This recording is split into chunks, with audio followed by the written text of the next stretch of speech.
I'm Tony Malone, chair of the 44th Assembly District Committee.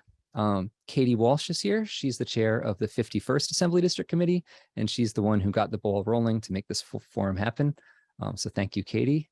Julio Pena is here. He is one of the district leaders from the 51st ADC, and he's helping out with the tech for this, hosting this webinar. And Malynda Rascoe is here. She is the chair of the 52nd Assembly District Committee and will be one of our moderators tonight. Many volunteers worked to put this forum together, and we'll hear from some more of them soon. But right now, I'd like to begin with a brief presentation before we introduce the candidates and start asking them questions. So Rodrigo Camarena and Rosie Mota from the 51st ADC are going to share some information right now about this new 10th Congressional District and about the groups that organize this forum. I'm going to turn it over to Rodrigo and Rosie. Hello, everyone. Thank you very much for being with us today. Thank you and welcome to the forum. Thank you, Tony, for your introduction. All right, next slide, please. So welcome, everyone. Thank you for sharing your Sunday afternoon with us. We'll also be sharing in the chat a link just if you'd like to make sure if you have been redistricted, you can check by your address. Next slide. So we are now in the 10th Congressional District. This is what our new district map looks like. We went from being Congressional District 7 with our U.S. representative being Nydia Velasquez, but now we get to vote again. Early voting begins very soon, and we will be voting for the new representative for Congressional District 10. As you can see, the map now covers the lower half of Manhattan, and it includes all of Sunset Park, Park Slope, all through Cobble Hill and Red Hook. So we are now all one congressional district. Next slide, please. These are some quick facts or demographic to share about our new congressional district. The population now has increased to 776,971. Our voting age population has increased also from our previous congressional district to 634,394. The majority of the population is comprised of people who are Hispanic, 49%, followed by Asian is 22%, I'm sorry, white non-Hispanic, and Hispanic being 19%, and then African Americans comprising of 6% of the new district's population. Next, please. And the organizers for this forum are from 44th District, as well as 51, which has the Sunset Park and Red Hook. The 44th District Assembly District has Park Slope, Windsor Terrace, Kensington, parts of Flatbush and Prospect Heights, and the Assembly District 52nd, Carroll Gardens, Cobble Hill, and so on. All right, next slide, please. And I'll pass it on to Rodrigo, who will explain about our county committee and what it is we do. Thank you. Thank you so much, Rosie. Thank you again, everybody, for joining us on a damp Sunday afternoon. I'm Rodrigo Camarena. I am chair of the organizing committee for Assembly District 51, which represents the neighborhoods of Sunset Park, Red Hook, South Slope, and a little sliver of Bay Ridge. And for those that are unfamiliar, simply put, the Assembly District Committees are your local Democratic Party. We are comprised of county committee members elected or appointed to the Kings County Democratic Committee, as allowed by the Brooklyn Democratic Party rules. And to know what an ADC is, you really need to know what county committee is. So we're going to talk a little bit about county committee, why it's important, and how you can all get involved. So what is county committee?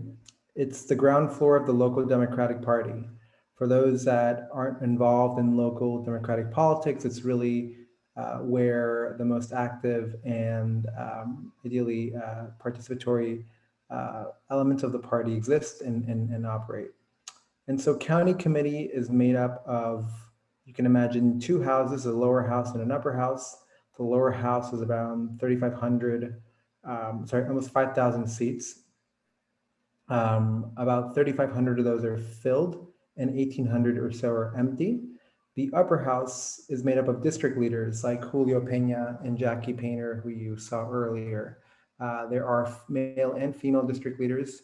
And there's also a gender non-binary option, thanks to recent reform efforts. And there are 42 of those representatives. And who sits on county committee? You represent either one electoral district made up of 2 or 4 members, also in that in a gender binary or non-binary difference. And you are elected every 2 years to represent your block or your community. The executive committee is the leadership of county committee. It's representative of 42 district leaders and a county committee chair or party boss, as often they're called. The responsibilities of a county committee member: you attend 2 meetings a year and vote on matters brought to the committee. You elect leadership of the committee. You help fill judicial vacancies.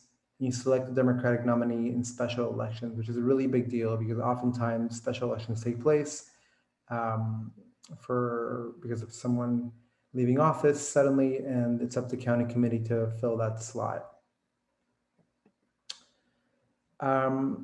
As of the last cycle, around 29% of seats were appointed, almost a third. A little bit over a third were elected, and another third is completely empty. So if you're curious about getting involved in your local Democratic Party, or you want to play a bigger role in making decisions around who gets elected or appointed to positions during special elections or the judiciary, it's really important for you to get involved and participate.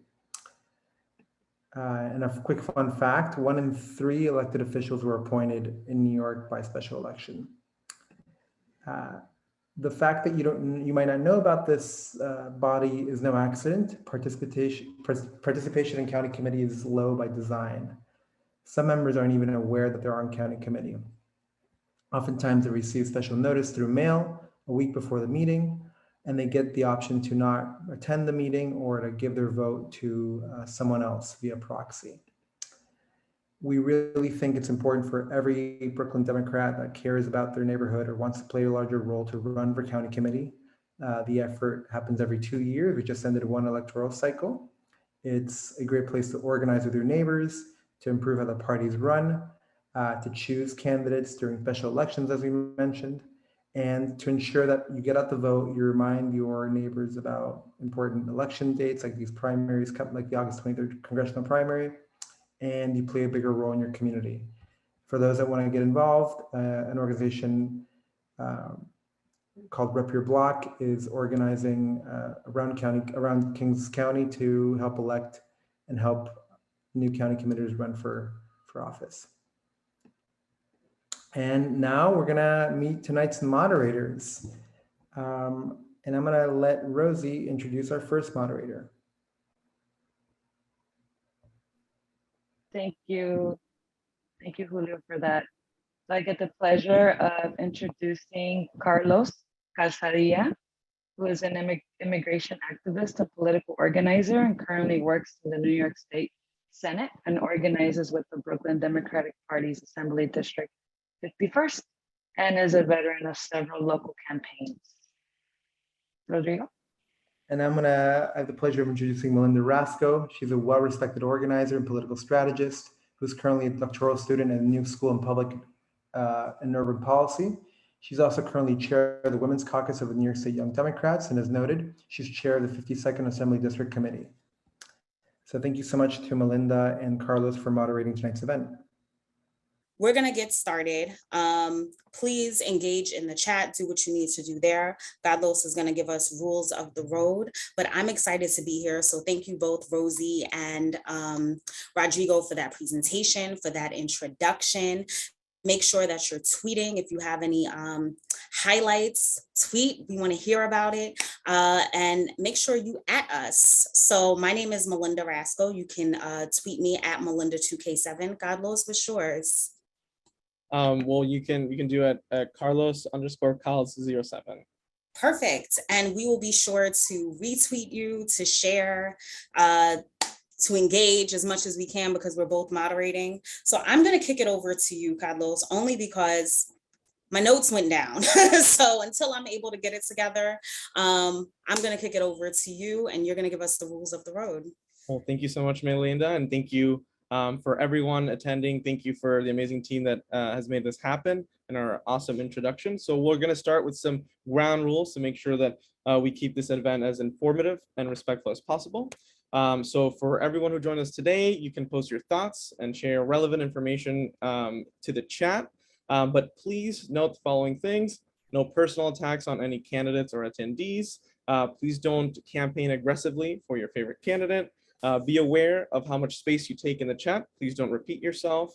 And for candidates, if a candidate directly refers to another candidate in their answer, the moderators may give, that's us, may give that candidate 30 seconds for a rebuttal. Please be mindful of your time and finish your sentence when the timer runs out of respect for attendees and your fellow candidates. We will be enforcing the time to ensure fairness. So let's hope we have a really great focus on our time, and please make sure to mute when you're not speaking. And thank you for the candidates, thank you for the attendees. This is democracy at work. Excited to get it started. Right now we have the candidates who are here. I'll do it in the order, in alphabetical order by last name. We have Daniel Goldman. Thank you for being here. We have Elizabeth or Liz Holtzman, former Congresswoman, excuse me, Liz Holtzman. Thank you for being here. We also have Congressman Mondaire Jones. Hello. Then we have, excuse me, Yuh-Line Niou. Hi, Yuh-Line, former Assemblywoman. Then we have Assemblywoman Joanne Simon. Hi. Hi.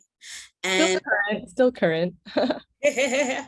Oh, I said former. Okay, I thought you had stepped down. I apologize. Sorry.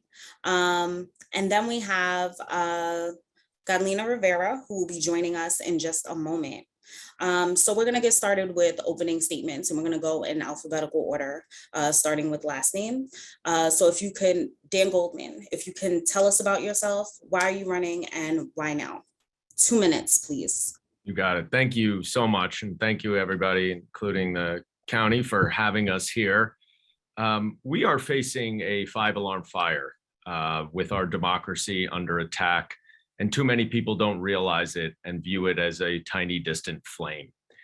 January 6th, as we saw in the hearings over the past couple months, was really just the beginning, not the end of the existential threats that we are facing.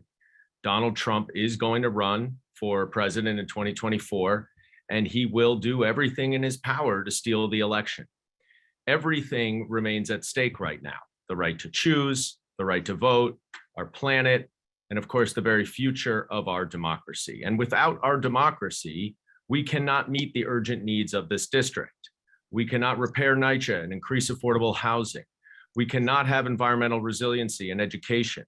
We can't make our streets safer while also reducing the jail population if we don't have a democratic and free country. And we need a Congress member with the skills and experience to meet this moment. I led the first impeachment of Donald Trump, and we used a different playbook than Congress was used to seeing in order to prove our case. Before that, I worked as a federal prosecutor in the Southern District of New York under Preet Bharara, where I prosecuted mob bosses and Wall Street cheats. I have devoted my entire career to public service, to protecting our communities, to working to level the playing field, making the government and the criminal justice system work for the people, not against the people. And I've lived in this district for more than 15 years.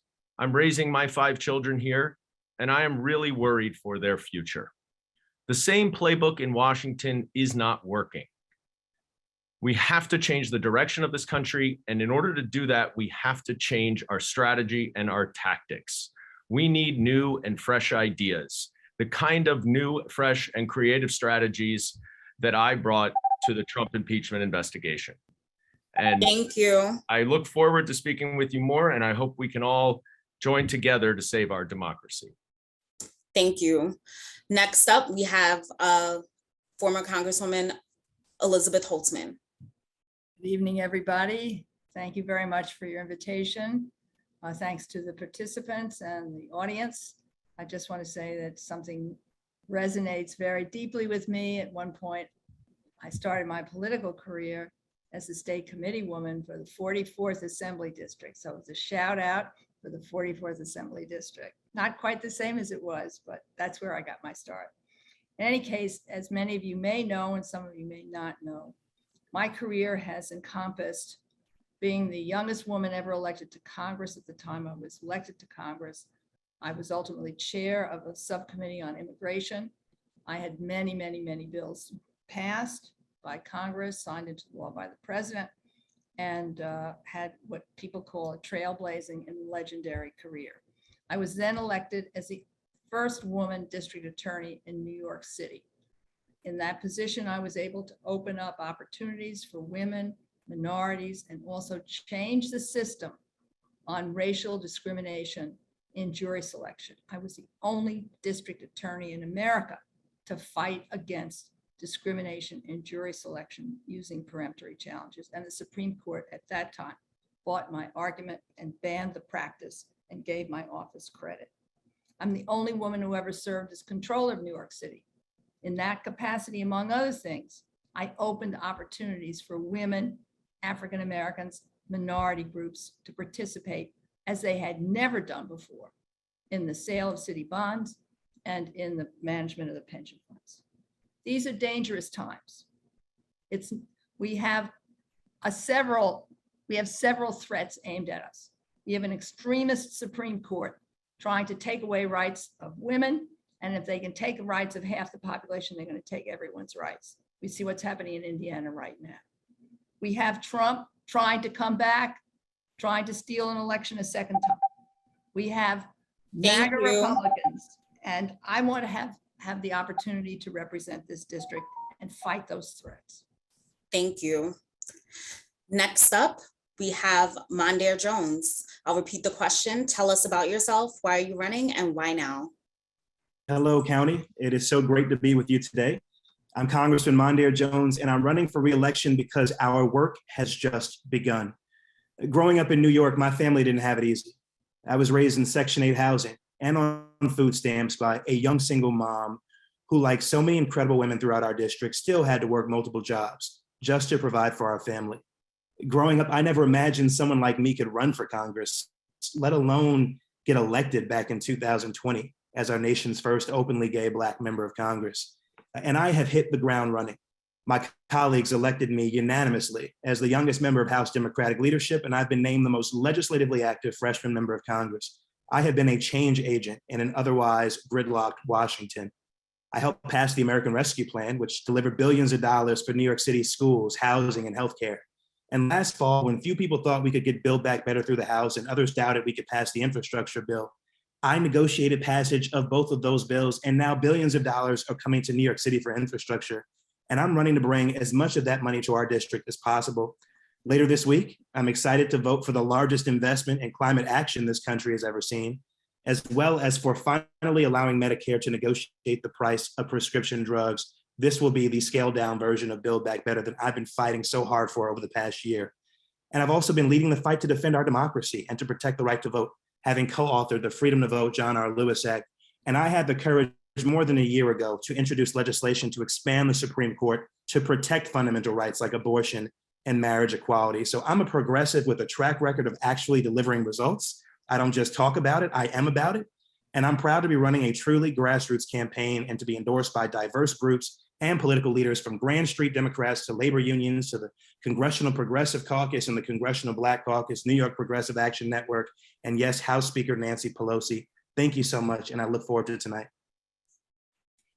Right on time. Thank you, Congressman. Perfect timing. Matters. Next up, same question. We have Assemblywoman Yuh-Line. Thank you so much. Folks know me. My name is Yuh-Line Niou, and my story is the story of this incredible, diverse, and new 10th district. 100% of my assembly district is actually inside of this new New York 10, and you all are my neighbors and my community, and fighting for you has been the honor of my life. This community deserves a representative who actually wants to represent the people who live here. And I've been fighting for New Yorkers for the past 6 years in Albany, and I understand how diverse our community and our unique needs are. Because right now, as other folks have said already, our country is in crisis. We are seeing people gunned down almost every single day in mass shootings. We are seeing people losing our abortion rights. We have seen LGBTQ rights and marriage already being stripped away. People are suffering. They are feeling unheard. And right now, I know what we need is political courage. I think that people are feeling a lot like when I felt, when I was younger, I thought government was something that just happened to us, that laws just happened to us, and that there was some secret to accessing government, some big secret. And when I started working in government, I realized that this was actually a myth, and that there is actually no big secret, right? There's just a lot of powerful people who don't want us to realize that we, the people, have the power to make that change. And I'm running for Congress to show that people, when people mobilize, when we are actually coming together, we can make government work for us, because if it doesn't work for all of us, we all lose. And I fought for and won reforms to our sexual harassment laws. I've passed laws directing tens of millions of dollars in state funds to community organizations fighting hate, AAPI hate, anti-Semitism, and all forms of hate crimes. And I was a leading voice in the assembly for expanding abortion access after Republicans stole our rights away. I am building a grassroots coalition so big and so loud that Washington cannot ignore us. I am so proud to be endorsed by the Working Families Party, Sunrise Movement, the Jewish Vote, Muslim Democratic Club of New York, Triage, and progressive leaders right here in Brooklyn, including Thank you. Yep. Thank you. Together, we're going to take back our economy and fight for all of us. Thank you. Next up, we have Councilwoman Carlina Rivera. I know you joined a little after I had stated the question, so I'll reframe it. If you could tell us about yourself, why are you running and why now? Hi, thank you for being here. Hey, good to see everyone. Thank you for being here and participating. It just shows how deeply you care about your community and about the city. I'm Carlina Rivera. I'm a lifelong New Yorker. I'm deeply rooted in the communities of NY-10. I've spent my career fighting for our neighborhoods, from tenant activism to serving on my community board, to representing Lower Manhattan on the city council, the communities that raised me. I grew up in Section 8 housing. I grew up playing ball in Lower Manhattan with a mom working for 41 years for the city of New York. I know these streets, I know these struggles to stay housed, to pay bills, to fight for a good education and a better future, and to live with dignity and with safety. And between COVID-19 battering our communities, the growing threats to our democracy, the Supreme Court stripping us of fundamental rights, and of course the existential threat of climate change and what we're going through today, we need a proven fighter for New Yorkers of today and of course of the generations to come, someone with a vision to plan for not just 2 years from now, but 5, 10, 15, 50, and 100 years from now.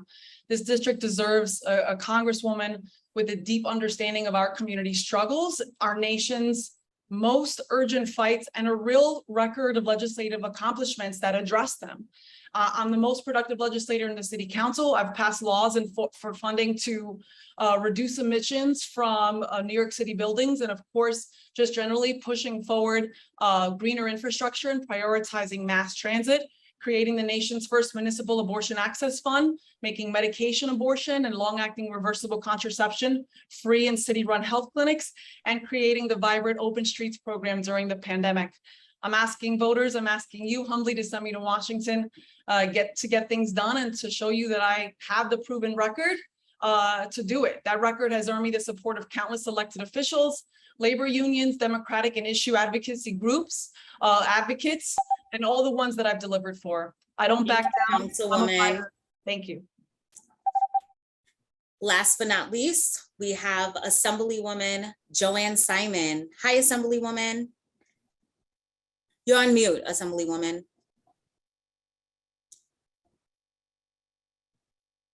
There we go. So thank you. Thank you very much. And thank you to everyone who is joining us here today, everyone who sponsored it, and everybody who's in the audience, because you care so much about your community. You're actually here on a Sunday afternoon to learn more about this race. I'm Assembly Member Joanne Simon, and I represent the 52nd Assembly District here in Brooklyn, which is home to 30% of the voters in New York 10, and the only person in this race currently representing Brooklyn, which is 60% of New York 10. I've lived in this district since the early 1980s and began working in community when a shooting on my block got me involved. I've worked in the community and with community in every neighborhood in the Brooklyn side of New York 10. I know the issues, and I have delivered. I am ready on day one to bring the voices of New York 10 to DC, not the voices of DC to New York 10. So I'm a working class kid from a large family where you fight for what you care about. I've spent most of my career as a disability civil rights lawyer, winning a landmark case before the Supreme Court. And I'm a former teacher of deaf children, a community activist, and of course, a progressive legislator who gets things done. I've worked for decades in community to get the ear of officialdom. And because of that, I understand how people feel when they feel that they don't have a meaningful voice in their lives. As a legislator, I have worked closely and been the most accessible legislator in the legislature, listening to my community and bringing their voices forward. I have worked in the state legislature in critical roles. I really helped move that sexual harassment bill to actually get finally done a few years ago. I also wrote the strongest red flag law in the nation, which is a model currently being used by the Biden administration. And of course, I have codified Roe versus Wade and been a key part of all of the efforts we have had to respond both to the need for reproductive health care in this state. I'm a former abortion counselor. There's nobody here that has held the hands of 1,000 women going through their procedures. I'm ready on day one, and I'm happy to answer your questions. Thank you very much. Thank you. All right, so that is it for our opening statements. I am now going to pass it off to Carlos, who will get to our next question. Thank you so much, candidates. Thank you, Malynda, and thank you, candidates. So now we're going to go into the question section of the forum, which are a mix of yes or no questions, and some will be long form questions with 1 minute to respond. Now, I'm going to do a reverse order on how you just did your opening statements. Don't worry, you do not have to sing the ABCs in reverse order. We got it for here, for you. So we're going to start with Joanne Simon, then Carlina Rivera, Yuh-Line Niou, Mondaire Jones, Liz Holtzman, and then end with Dan Goldman. Go ahead, Joanne Simon. Hi, how are you? Good to see you, Carlos. So the first question is going to be, HR 1 is legislation that would change campaign finance laws to reduce the influence of money in politics, ban partisan gerrymandering, and create new ethic rules for federal office holders. Do you support it, yes or no? Yes, I do. And I also closed the LLC loophole in the state assembly. Thank you. State law. Carlina Rivera? Yes. Yuh-Line Niou? Yes. And also, I was called a fucking idiot by Governor Cuomo for fighting for campaign finance reform. Thank you. Mondaire Jones? Yes, and at a time when half the CBC was opposed to it, I helped to whip votes and work very closely with the Speaker Pelosi, to get it through the House. Thank you. Liz Holtzman? I strongly support that, but I will also speak out against the Democratic Party when it does the wrong thing. For example, the supporting these right-wing Republicans to win elections to help the Democrats. That's the wrong thing, and I'm prepared to stand up. And that's why I've been endorsed by the New York Daily News and Gloria Steinem, because of my guts and courage and effectiveness. Thank you. And we're going to end with Dan Goldman. Yes, it's a critical start to protecting and saving our democracy. And I have a 5-point plan on my website that everyone should go look to see how we're going to do that together. Thank you. Thank you. The next yes or no question, and I will kindly ask candidates to please keep it to yes or no so we can get through the agenda. Do you support legislation that would ban members of Congress, their immediate family, and senior staff from trading stocks while in office? Let's start in the same order. Joanne Simon, Yes. Carlina Rivera, Yes. Yuh-Line Niou, Yes. Mondaire Jones, Yes, I proudly co-sponsored that legislation. Dan Goldman. Yes, we must root out corruption or the appearance of it. Thank you. Thank you. Do you support Oh, wait a expanding? minute. Oh, so sorry, Liz You don't Holtzman. count? Come on. I'm so sorry. Liz Holtzman, go ahead. Yeah, well, I strongly support that and in strong support of it. In fact, I wrote a letter as part of a former members group calling for this kind of ethics reform. Thank So I'm you. on record too. Thank you. The next question is, do you support expanding the Supreme Court? Again, same order. Joanne Simon, Expanding it and term limits and ethics code. Carlina Rivera. Yes, along with term limits, yes. Well, that was the next question. So All right. I was thinking of yes or no. I've been very well behaved, but yes, thank you. Thank No. you. So Yuh-Line Niou, Yes. Mondaire Jones, Yes, I wrote the bill. Liz Holtzman, Well, I support expanding the court, but I don't support term limits because it requires a constitutional amendment. And that's not a practical response to what's going to happen right now. I'm the only one on this running in this group of people, among these people, who has a practical plan right now to deal with it out of control Supreme Court. And that's what we have. thank you. Thank you. And then Dan Goldman. No, I think it's anti-democratic. All right. Well, the next question, some of you have answered, but let's just go straight through it very quickly. Please keep it to one word, yes or no. Do you support term limits for the Supreme Court? Starting with Joanne Simon, Yes. Carlina Rivera, yes. Yuh-Line Niou, Yes. Mondaire Jones, Term limits would not solve the present day crisis, and I also think that it may be unconstitutional. thank you. Thank you. Liz Holtzman. I think you're muted.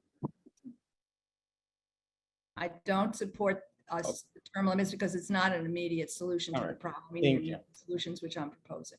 Thank you. Dan Goldman. Yes, and I think we can do it without a constitutional amendment. Thank you, candidates. Appreciate that.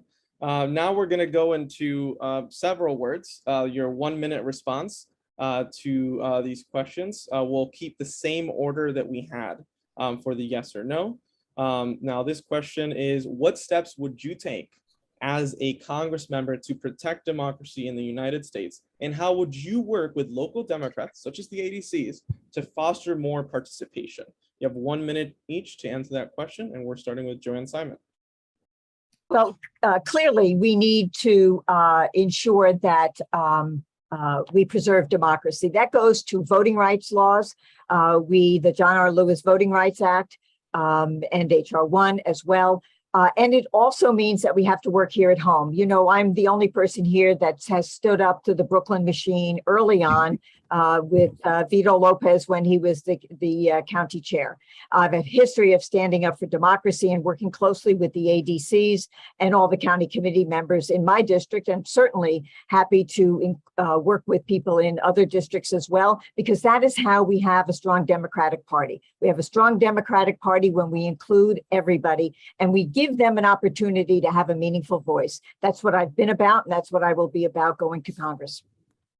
Thank you so much, Joanne Simon. Carlina Rivera.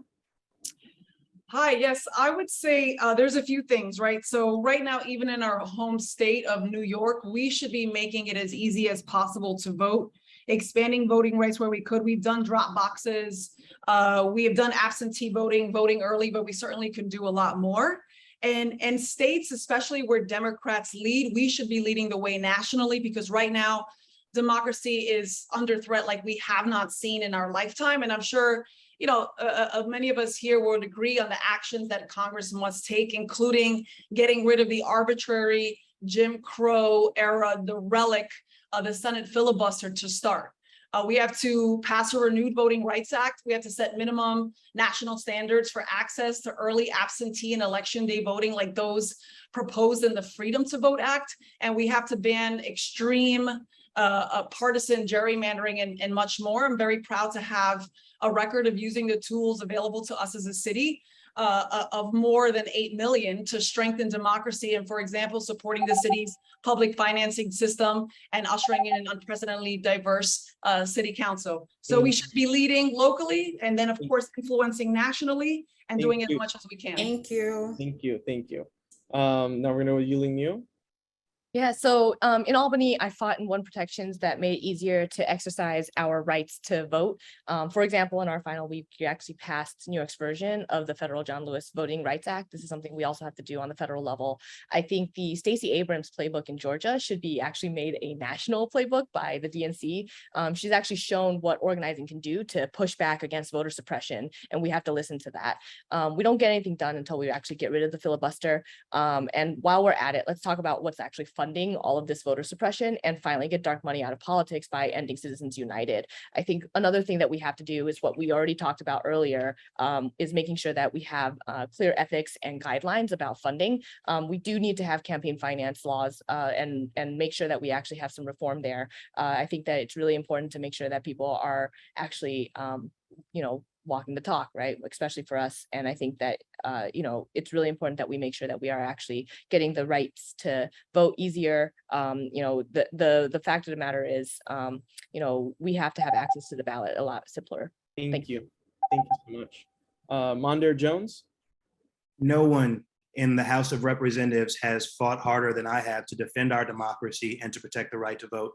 I introduced the Right to Vote Act, which would, for the first time under federal statute, codify the fundamental right to vote and make it easier to vindicate your constitutional right to do that. After the decision of the Supreme Court in Brnovich v. DNC, I introduced a bill called the Inclusive Elections Act, which would restore Section 2 of the original Voting Rights Act. Both of these bills were included in the Freedom to Vote John R. Lewis Act that passed the House earlier this year.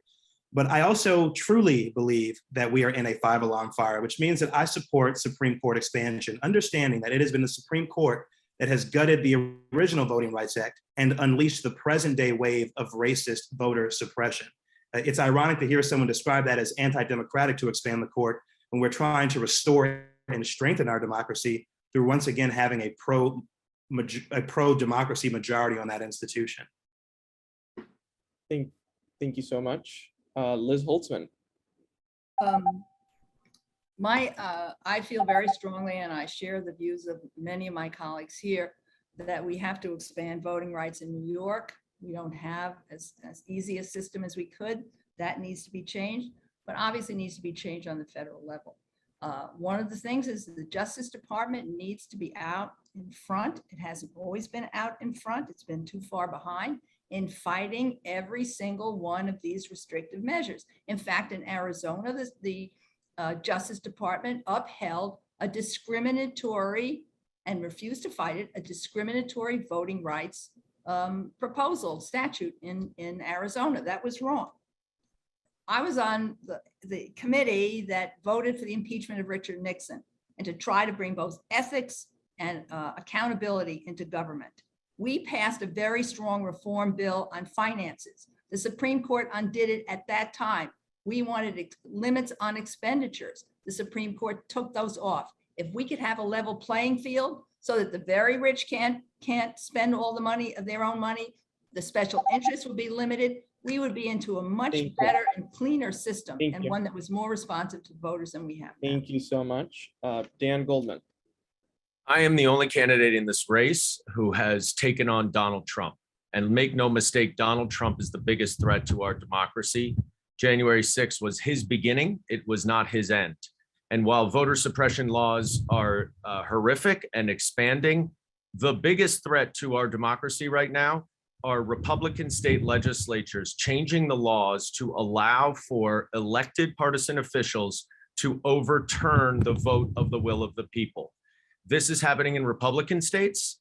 Democratic states can certainly lead, but we need federal legislation that is going to keep these rogue Republican states in action.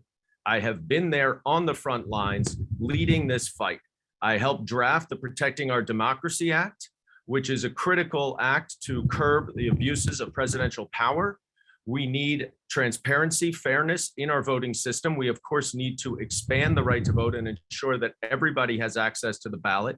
But we also need to solve for the epidemic of misinformation and disinformation that is coming from foreign entities, but also from Donald Trump and those. Thank you. Thank you. Now, thank you, candidates, for those answers. Now I'm turning it over to Malynda for the next question. Yes, thank you so much, Carlos. Welcome back, candidates. Hi, good to see you again. So in the interest of time, I do ask that you please keep to your time because respectfully, I will mute you so that then we can get as many questions in because the forum is anticipated to conclude at 6. So we want to get as many questions in. So if I mute you, it's because you went over, you weren't being mindful of the time. So please look at Julio Peña, who does have the clock. All right. So my first question is, the neighborhoods that make up Congressional District 10 are diverse racially, economically, with some of the most low-income class New Yorkers to some of the most wealthiest income class New Yorkers. People have different needs and interests in terms of services. What will you do to make sure that you're providing and offering constituent services? And we will start, the order of this question will go from Carlina Rivera, Yuh-Line Niou, Mondaire Jones, Elizabeth Holtzman, Daniel Goldman, and oh, no, I'm looking at the wrong order. No, that's correct. That is the correct order. And last, Joanne Simon. So we are going to start off with Carlina Rivera. Please let me know if you need me to repeat the question. I could sort of, you got it? Okay, good.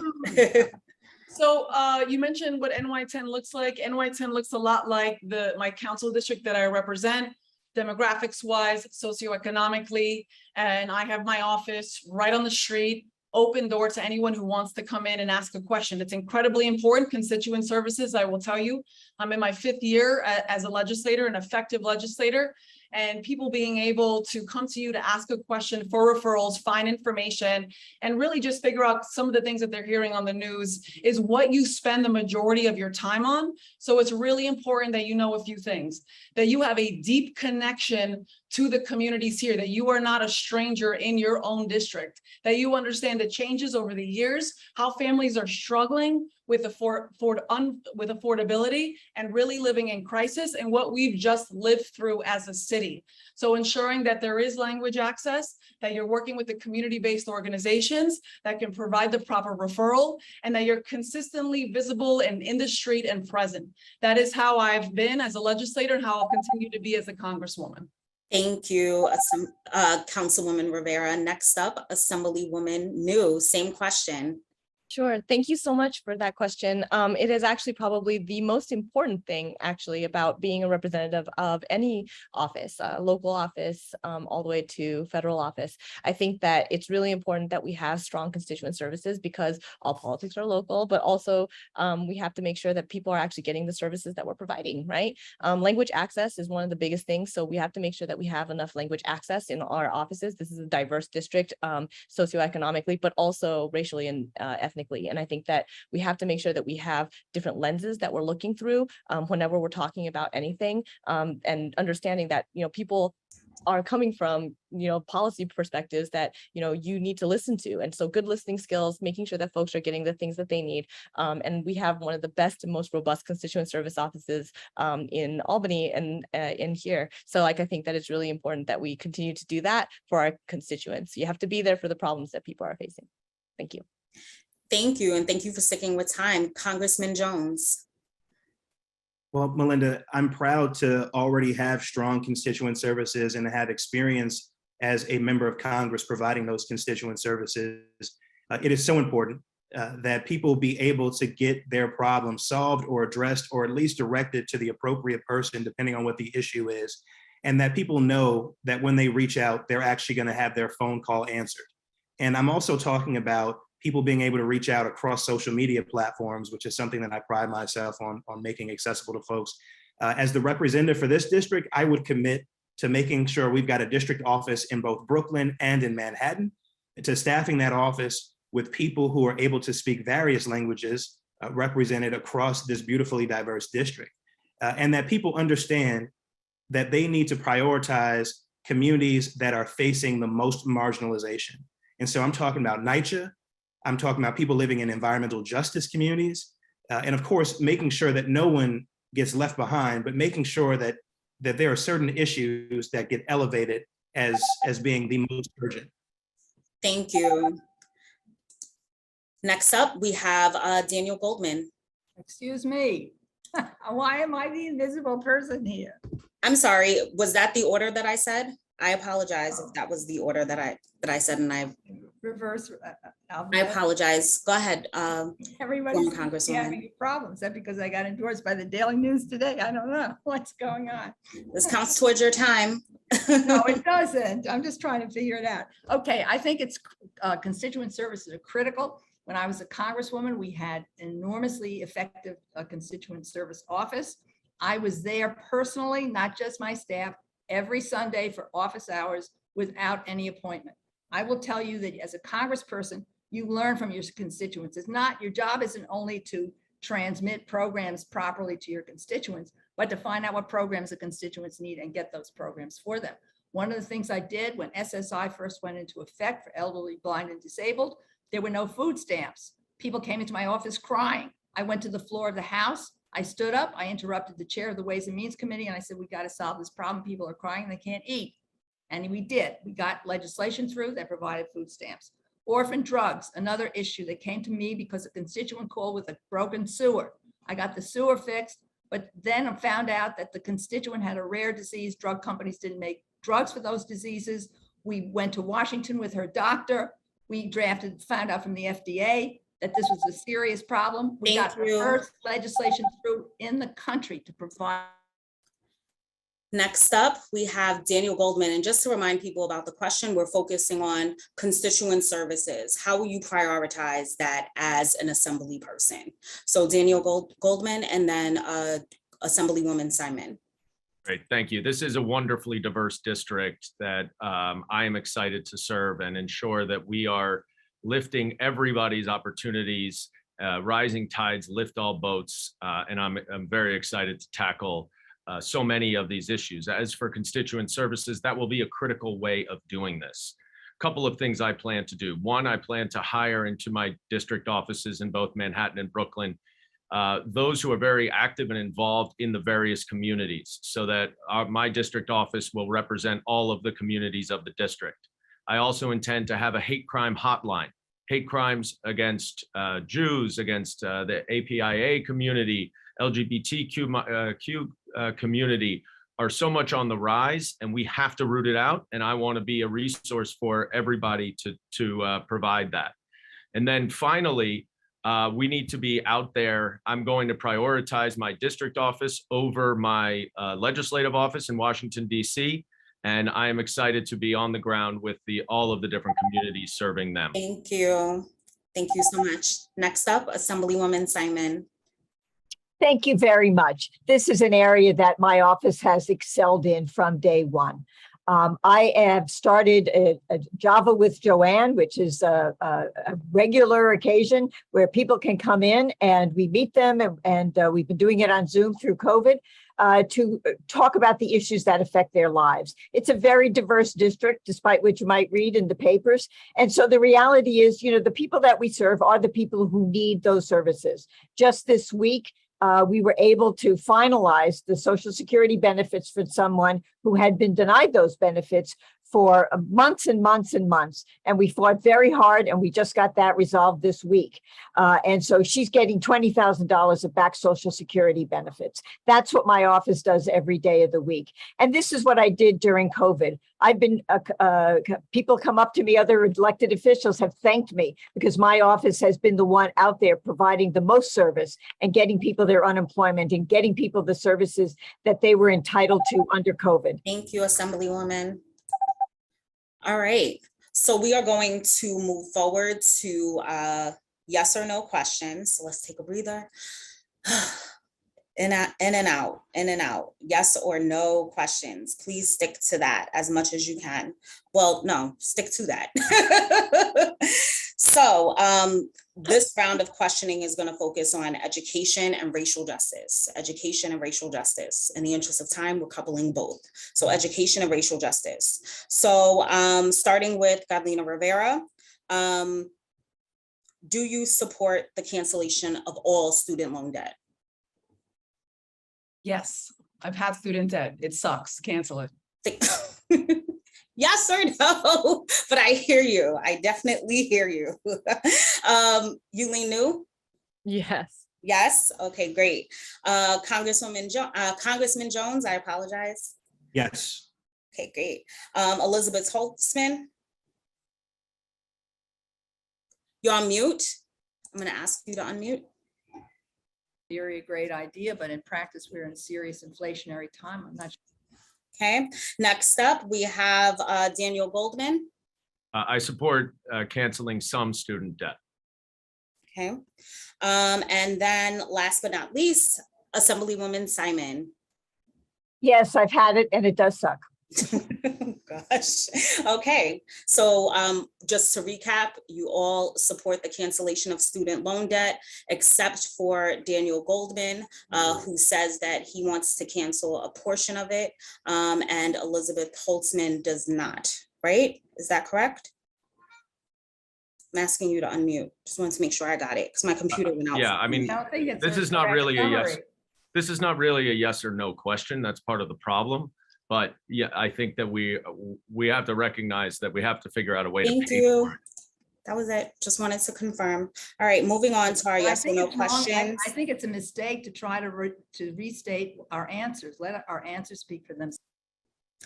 Next up, we have, do you support making community college tuition free? Yes or no? We're going to start with Carlina Rivera again. Yes. Okay, next up, we have Yuh-Line Niou, Yes. Mondaire Jones. Absolutely. Yes. Okay, Elizabeth Holtzman Yes, and City University too. and Daniel Goldman.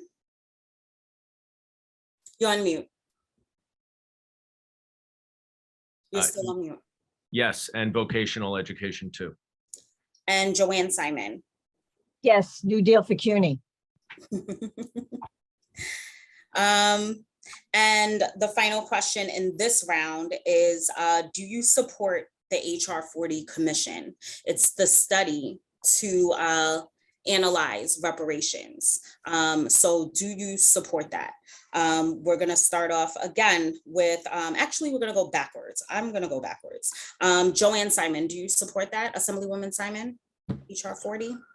Yes, and co-sponsored it in the state. Okay, great. Daniel Goldman, Yes.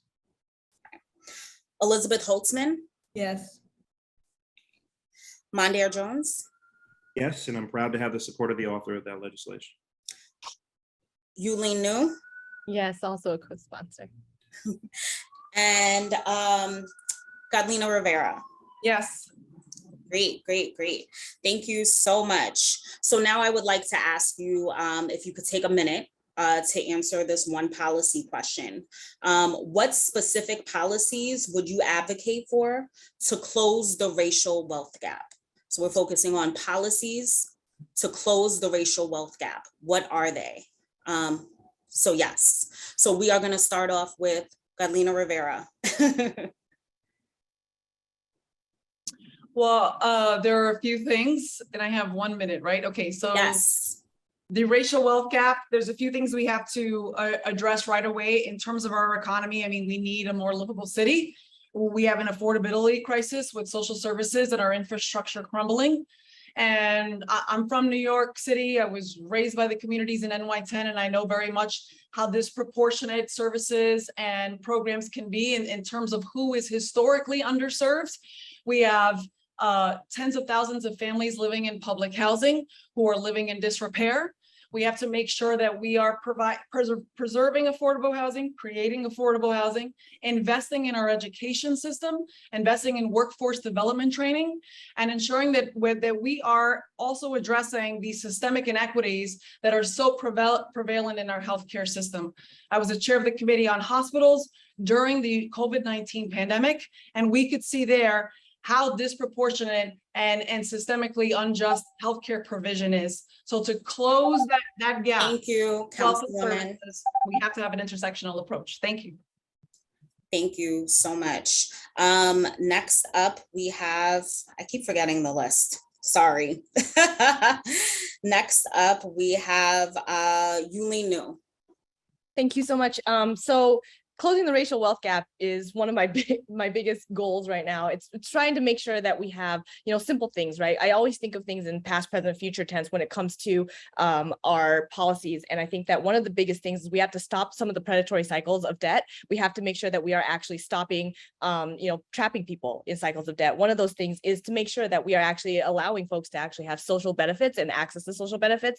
We should take the asset limits or raise the asset limits of social benefits to make sure that more people can actually get access. One of the things that was really, really wildly successful was the WIC program, for example. Donald Trump tried to put certain asset limits on WIC. It makes it so that it's really difficult for people to have access to the program, when in actuality it was a wildly successful program that helped to lower maternal mortality rates, et cetera. I think that this is a way for us to stop that kind of thing, but we also have to make sure that we also are stopping currently our current things that we have to do is protect like our small businesses and consumers from predatory practices. So the overturning of Dodd-Frank was really, really huge in some of the predatory practices that are currently happening. Thank you. We also have to make sure that we have asset. Next up, we have Mondaire Jones. So there are a number of policies that I support to close the racial wealth gap. I start by recognizing that the student debt crisis is an issue of racial justice. That's why I'm so proud to have helped get the president to a point where he's now going to cancel some portion of it. But moving forward, we need tuition-free public colleges and universities so that people don't have to take on the crushing, debilitating student debt that they have. Unlike Mr. Goldman in this race, I support Medicare for All, which is an anti-racist healthcare program. Whenever you say that anyone, regardless of employment status and how much money they have in their pockets, are able to get high-quality healthcare, that is going to close the racial wealth gap. I also believe that housing is a human right. And so I support the Homes for All Act, which would build 9.5 million additional affordable housing units. I also support making sure that we are supporting minority and women-owned small businesses, understanding that getting access to capital is something that is particularly difficult in the minority communities. These and so many other things are policies that I'm on the record as supporting. And in fact, I've been leading the fight on a number of these issues. Could I have a rebuttal? Thank You you. mentioned Thank you my for name. sticking to time. One moment, Mr. Goldman. Thank you for sticking to time. Yes, you can have a rebuttal. Do I want to do it now? Yes, you can go right now. If you could do 30-second rebuttal, please. Yep. Yes. I think if we were starting from scratch, the single payer system would be a great way to start, but we are not starting from scratch. And because I believe that every American should have free healthcare, I am looking for ways that we can expand the system that we have. It was hard enough to pass Obamacare as it was with a supermajority. And I think if we're going to be pragmatic in trying to help the actual people who need the insurance, rather than make false promises, I'm focused on figuring out ways that we can get actual results and get everyone healthcare. Thank you. Thank you. And just to reinforce the rules, if a candidate, a fellow candidate calls on you or something pertaining to your platform, you will have 30 seconds for a rebuttal. So that's why we did that there. Next up on this question, Elizabeth Holtzman. Thank you very much. It's a tough question because racial discrimination and racial injustice has been so deep and seated in our country and persistent for so long. You can't just pick out one or two little items. It's across the board. But I think some of the things you have to focus on are, number one, making the tax system fairer so that the wealthy can start paying more money for services and programs to uplift those who are poor. We have a very unprogressive system. It's gotten increasingly unprogressive.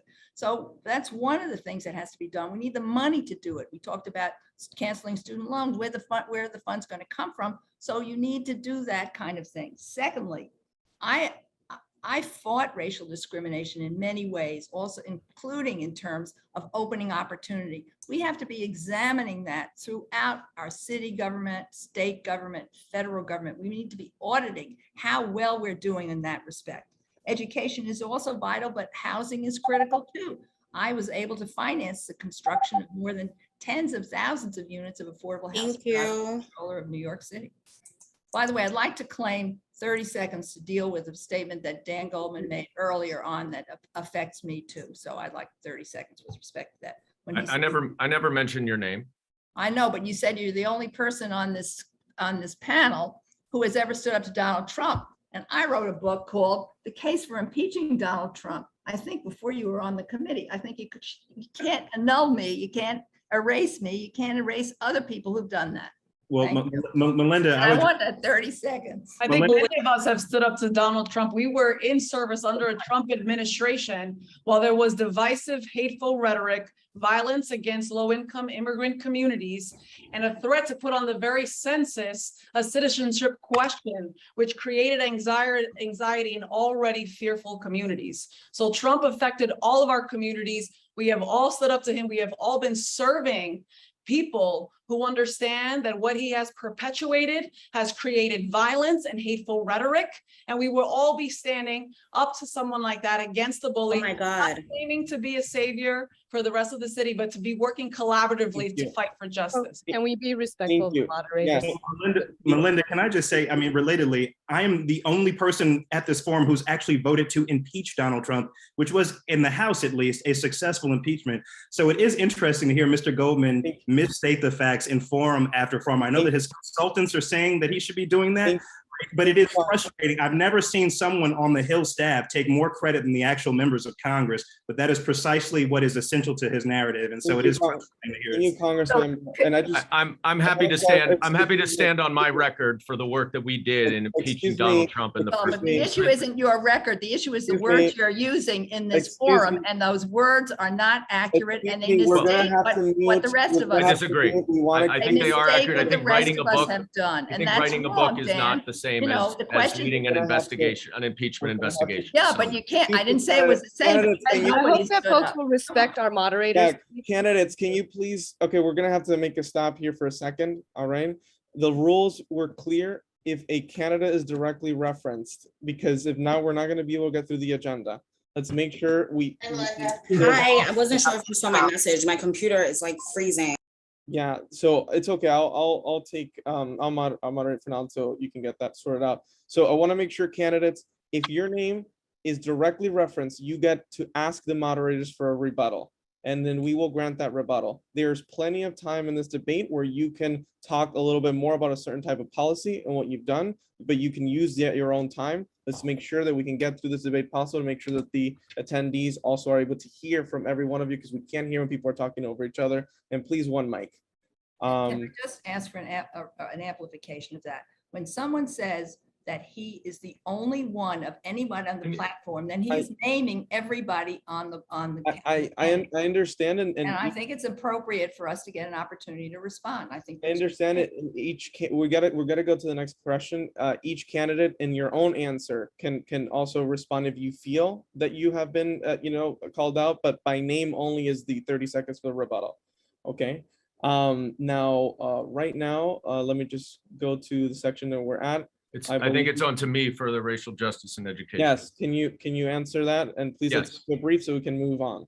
Well, I get a minute, right? Yes, you get a minute. Thank Please you. keep that time. I will try to go quickly because there are a lot of things that I want to do. First, I support an ultra wealth tax so we can generate more funding for those in vulnerable communities. Second, I agree that we need to cancel student debt for especially for vulnerable, poor, and minority communities, because the student debt crisis was largely a predatory crisis as to those people. Third, I contributed and was acknowledged in Michelle Alexander's book, The New Jim Crow, which is the seminal book on the inequalities in the criminal justice system.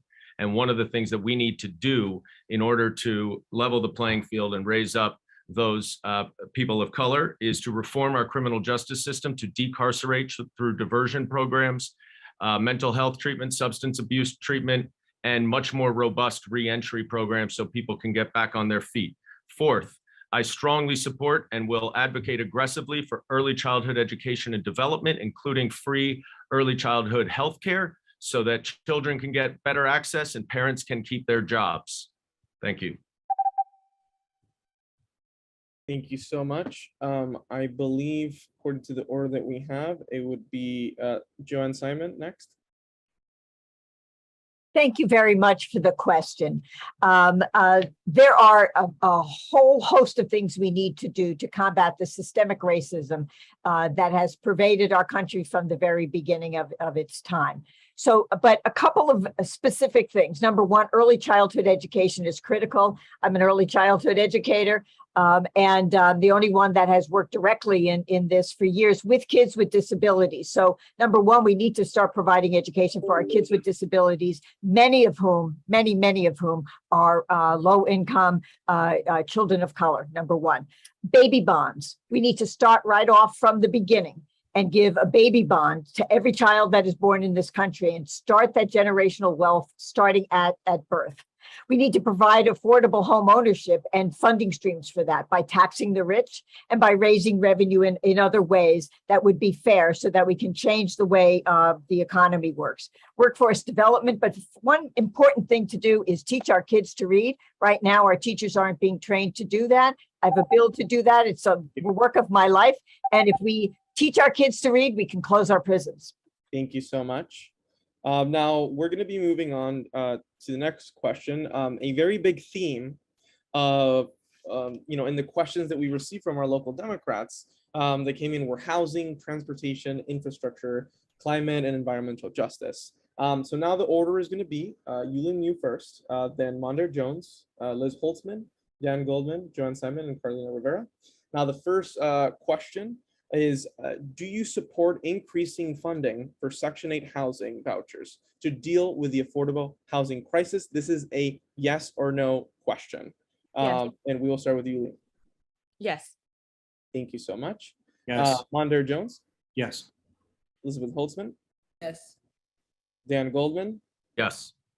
Joanne Simon, Yes. Carlina Rivera. Yes. Thank you so much. That was much better than the previous question. Now, the next question is you get a minute for the response. And the question is, there's $40 billion needed to fully fund NYCHA. Now, with the absence of full federal funding for NYCHA, what is your specific plan for NYCHA tenants? And we're going to go in that same order. Yuh-Line? So one of the biggest things on the state level, I actually helped to bring in over $1 billion in capital dollars for public housing for our NYCHA housing. And I think that it's really important that we continue to make sure that, folks are taking full responsibility on the federal level as well to make sure that we're actually bringing in funding. I do know that, folks are saying that, we hadn't been able to get it in the Build Back Better plan. We haven't been able to get it in bill form, and I think that it's really important that we do. I will say that one of the biggest things that we do have to do is we have to repeal the Faircloth Amendment. The Faircloth Amendment makes it so that we can't have more public housing and we can't have the funding for more public housing when we do need to have more public housing built rather than less. We have it limited right now at the 1991 levels when we can actually have a lot more units if we were to repeal the Faircloth Amendment. We have had a huge growth in our population, and so we can make sure that we actually do that. We also have to make sure that we pass the Green New Deal. The Green New Deal has a public housing provision that will help to make sure that, and AOC actually has that bill, which makes it so that we have funding for it. Thank you. Next up is Mondaire Jones. It's a great question, and this issue is personal to me as someone who grew up in Section 8 and who has experienced housing insecurity. I played a leading role in getting Build Back Better passed through the House last fall. It contains tens of billions of dollars for NYCHA. In fact, it would fund the vast majority of the repairs that are projected to be needed. It would also create 300,000 additional Section 8 housing vouchers. As I fight in Congress to get that passed into law, which will likely require picking up 1 or 2 additional Democratic Senate seats, which I think is very plausible given the current mood of the country right now. I'm also fighting to make sure that through executive action and through the appropriations process, including the earmarks process, that we can continue to get financial relief from the federal government. But also a member of Congress for this district should be using their bully pulpit to get the governor and the state legislature, and yes, the city council, to raise taxes on wealthy people the same way the federal government should be doing, so that we can continue to fund these essential services. Everyone deserves high quality, affordable housing. Thank If you. we've got money for the Buffalo Stadium, we can direct that money to expansion. Thank you. Next is Liz Holtzman. I think it's critical for a member of Congress to spend enormous amount of time and energy trying to get funding for public housing for NYCHA and for more affordable housing. As I mentioned before, as controller of New York City, I was able to finance the construction of tens of thousands of units of affordable housing. I also fought off the insurance companies who were redlining and making it impossible to construct affordable housing in New York City. We ended that. But there's much more that really needs to be done in this area. And one of them is when the city builds affordable housing, some of that affordability is really not affordable for people of low means. We've got to change those rules too. We've got to make housing available to people who are not just, middle class, which is important, but poor people as well. And we haven't done that. And we have to make sure that NYCHA works. We can't appoint, mediocrity to head those agencies and that agency anymore. Thank you so much. Up next is Dan Goldman. Look, we have a lot of elected representatives here from the city, from the state, from Washington, and we continue to have the same gap in funding with NYCHA that needs to be addressed and that has not been addressed. I do support the Preservation Trust. I think we do need to create a permanent stream of funding for repairs, as making sure that tenants still have control over whether their apartments and their homes are included in that.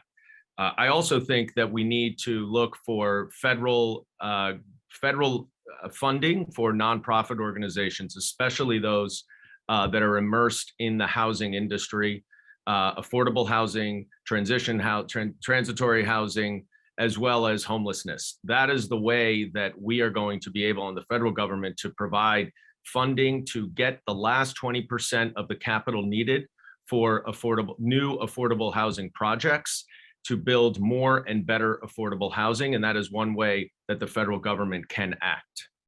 Thank you. Joanne Simon. Thank you. So affordable housing, NYCHA, the state has steadily increased the amount of money that is provided, has been with the advocacy of myself and a whole host of my colleagues. The reality is that the bigger portion of that is federal, and we need to step up and keep fighting for that all the time. But we also need, obviously, to look at ways that we can provide support to people in public housing and other affordable housings through other means. So, for example, healthcare. The health budget can provide money for the health of people who are in NYCHA who are being harmed by the current circumstances. We need to be creative, like Shirley Chisholm was, with finding herself on the Agriculture Committee and creating food stamps to provide nutrition for people who are of lower means. And we also need to change the AMI approach that we currently use, which has really been a sticking point with being able to build any affordable housing that is truly affordable. And I've been the first one talking about funding for not-for-profit housing developers who can build more cheaply and better and provide support to the people who need it. Remember. Next up, Carlina Rivera. This is a great question. Thank you very much. I think there's no more profound challenge facing New Yorkers right now than the unaffordability of housing. We've seen it, $5,000 median rent. You need 6 figures just to make monthly expenses in this city. And we need $40 billion for repairs in NYCHA. I represent many NYCHA families. 10,000 of them just in my council district alone. And actually NY-10 will have one of the biggest concentration of public housing families in the country. We have to keep fighting for that big ticket, that $40 billion because of the repairs that is needed. I've directly allocated funds to try to address the capital needs, and it is just too much. So we can't lose sight of the $40 billion, but we also have to know what we must do to lower rents in this city, and that is to build more housing. It is unconscionable that our political leaders don't confront this crisis head on. The status quo is hurting the most vulnerable Americans most. I'll fight for federal dollars while also supporting state efforts to develop new funding streams while always keeping public housing public. Thank you so much. Now we're going to go into the next question. What is your vision for the Brooklyn-Queens Expressway? And we will start in the same order. Yuh-Line? Oh, sorry, couldn't unmute. Okay. We can hear you. Okay. So obviously, we have to make sure that we actually have a lot of constituent, input. Right now, the BQE is very much needing a lot of help. It's becoming increasingly unsafe, especially with the change in weather. There's been cold and heat that has really impacted the safety of the BQE. And we need to make sure that the community input, the different plans are actually being heard. People are talking a lot about some of the different plans that are hurting some communities and not helping certain communities. And I think that it's really important that we are having those conversations. And, it's really important that our community leaders and their plans are being seen as, some alternatives as we have continued to see no actual fixes that are necessarily being made. Thank you so much. And really quickly, I just want to make a reminder for folks in the chat, please be mindful of the space that you take in the chat. Let's make sure that we can have a chat where everyone can feel they can participate. All right, so next is Mondaire Jones on this question. Carlos, I apologize. I was having some connectivity issues. So can you, I think it was about the BQE, but it just. Yes, absolutely, absolutely. What is your vision for the Brooklyn-Queens Expressway? All right, look, the BQE right now is an environmental disaster. You've got all these carbon emissions spewing into the surrounding neighborhood. It's obviously crumbling, which is why I am looking forward to fighting to bring as much of that infrastructure money that I was able to get for New York City to Lower Manhattan and to Brooklyn so that we can reimagine the BQE. I've been in a lot of conversations about this. Obviously, there are a lot of strong feelings about what needs to happen, but there are a few just principles that I think are important to articulate it from the outset. One is that the status quo is unacceptable from an environmental standpoint and from a safety standpoint. We cannot continue to kick the can down the road. I'm looking into and have looked into the proposal by BIG. Obviously, it's a $4 billion proposal that would lower the expressway to Furman Street and expand the number of lanes. And obviously it would be capped and you would see the park extended as well. That's something that is of interest to me, but I also know that there are communities that feel that they deserve similar investments. And we want to make sure that whatever we do equitably. So I'm excited about it and still looking into it. Thank you. Thank you so much. Liz Holtzman. Well, I think having my vision is really not the way I want to answer this question. The vision I have is full community participation with the federal funds not being forced down. I mean, the federal programs or federal money accompanying programs forced down anyone's throat. This is a really big project. We saw the same thing happen with the West Side Highway project, where people wanted to build tunnels and spend all this money. And finally, we worked something out with the communities and with the federal financing.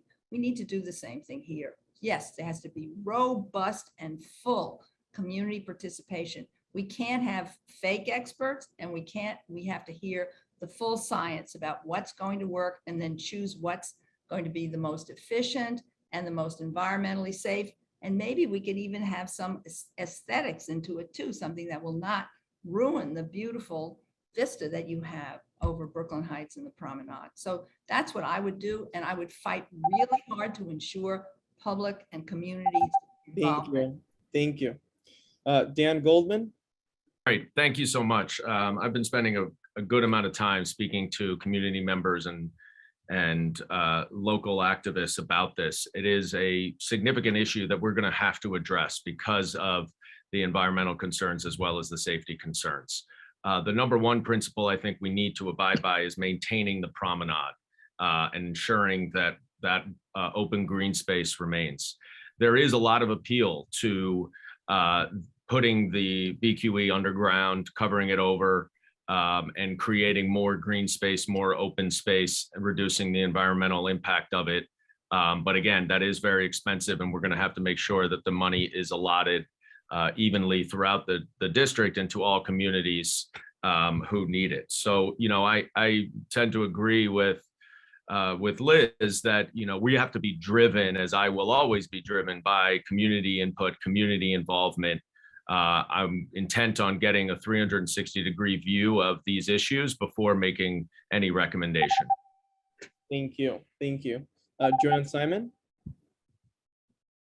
So thank you. I actually led the Gowanus Expressway Community Coalition, which worked on the BQE from the Verrazano Narrows on up through Dumbo.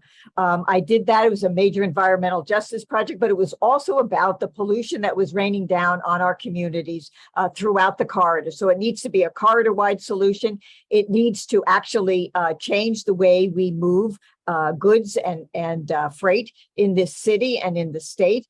And it also needs to be community-led. That is what I spent years of my life working on, making sure that every community throughout the corridor was consulted and had a role and was respected, and their input was meaningful. It wasn't just baloney input, it was real meaningful input.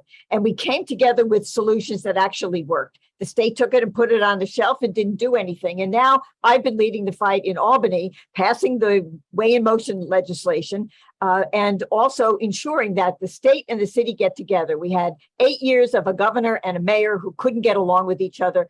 And I have been fighting for the state to get up to speed, work with the city on the BQE, because part of it is owned by the city and part by the state. They have to work together. I will be leading that fight. Thank you. Carlina Rivera? Well, thank you so much for this question. Absolutely. We're getting infrastructure money from DC, and now is the opportunity to reimagine, incorporate open spaces, clean air, micro mobility. We have to re-envision our streetscapes. I know people here and on my team, we work to make sure that we're taking a very holistic approach to transportation upgrades. You know, BQE is in disrepair. It crumbles every time we spread salt on it during the winter times. Prior proposals have been inadequate, temporary, or they will be massively disruptive to the surrounding communities. I thought the previous proposal to route highway traffic over the promenade is a total non-starter, but we have to now prioritize this community engagement process that's supposed to go on over the next 6 months to develop a plan to fix the BQE. So we need a federal partner that has a proven record of securing funds for infrastructure. It will be expensive. I've done that in my district by getting over 1.5 billion in federal infrastructure money. We aren't just fixing the BQE, we're envisioning the future of transportation in Brooklyn, and NY-10 can be a leader. And we especially have to include families like those suffering from asthma from the highway, like those in Sunset Park in the planning. And we can apply for grants each year until 2026 to make sure that Congress has a part to play to fight for a well-resourced community-led plan. Thank you so much. All right, well, thank you, candidates, for answering this section, very crucial issues for our community. Now I'm going to pass it over to Malynda for the next section. I am back. I am back. I was having internet issues, candidates, but I was able to hear the fist fighting that was going on a little bit. What were we talking about? HR 40, and then it transitioned to a whole nother thing, but that's okay. I'm back. No more internet issues, worked it out. Regarding the questions on the BQE, I just ask that you all look at the chat, candidates. Quite a few voters from Assembly District 52 had made some points that I definitely understand as someone who lives close to the BQE. Closer than some. I reside in the Borum Hill section. So if you just want to pay attention to that, that might be helpful to you. So these next set of questions, we're going to start off with a yes or no question for We're going to transition now, speaking about reproductive rights and healthcare. As many of you know, and as stated in my introduction, I'm the New York State Young Democrats Women's Caucus Chair. So these issues are important to me as a birthing person and a woman. So this is yes or no. And we're going to start with Mondaire Jones, Liz Holtzman, Dan Goldman, Joanne Simon, Carlina Rivera, and Yuh-Line Niou. That will be the order of these questions. So yes or no, do you support the Women's Health Reproductive Act, which protects a person's ability to determine whether to continue or to end a pregnancy, and to protect their health care and abortion access? So do you support the Women's Health Protection Act? So we're going to start with Mondaire Jones. Yes, I voted for it twice this term. Okay. Liz Holtzman. Yes, but we need to have a constitutional protection, not just the statutory protection. That's why I want to take on the Supreme Court in terms of investigation. Thank you. So we have 2 yeses so far. Next up, we have Dan Goldman. I don't think that the government should have any role in it, but if that's the best law that we can get, then yes, I support it. Assemblywoman Simon. I think government absolutely needs to protect a woman's right to access full reproductive health care, including abortion, which is health care. What? Sorry, I want to be clear. That's I government. think That's government. Passing a law is government. Hold on. I want to be clear. I think there should be a law allowing a woman to choose and not have the government in any state determine whether or not they should do that. Of course, we need a law that does that, but I want to be very clear as to what I was saying. Thank you. Next up, we have Daniel Goldman, Joanne Simon, Carlina Rivera, and then Yuh-Line Niou. Do you support the Women's Health Protection Act? Carlina? Unapologetically, yes, and repeal the Hyde Amendment. It is urgent. There's no question. Yuh-Line Niou? You're on mute. Yes, absolutely. Got it. Thank you. Thank you all. Another question regarding healthcare is, do you support Medicare for all? Congressman Jones. Very proudly. Former Congressman Holtzman. Yes, in the sense that that's our definite objective. And also I believe that healthcare is a human right and a right that should be available to everybody, regardless of means. But the fact is we have to have also, if we're not getting that, an incremental approach to try to get more healthcare covered for more people now. Daniel Goldman. I think our first step is to expand current government healthcare to all Americans. Assemblywoman Simon. Yes. Councilwoman Rivera. Yes. Assemblywoman Niou. Yes. And the last yes or no question in this section focused on healthcare and reproductive rights. Do you support a public option? Mondaire Jones, Congressman Jones, excuse me. So if we are not able to get Medicare for all passed in the short term, of course, a public option would be an incremental advancement. So yeah. Thank you. Yes. Next up, we have Elizabeth Holtzman. Thank you. Definitely as a incremental step forward. You know, we have to keep our picture on the longer term, on the big goal, but we have to make incremental steps. I've actually done that, gotten Medicare to cover breast cancer screening. Thank you. Daniel Goldman. I'm very focused on getting results for the people who need it, and therefore I support the public option to give as many people health care as possible. Okay. Joanne Simon. Yes, it's obviously a step in the right direction, and we have to take every step we can to provide healthcare to people. Carlina Rivera. Yes, if we can't do Medicare for all, yes. Yuh-Line Niou, I think that we have to take incremental steps, obviously, to get to Medicare for all, and I think that that's fine. I'm hoping to get Medicare for all, obviously. okay. All righty. So now we're gonna transition to the economy.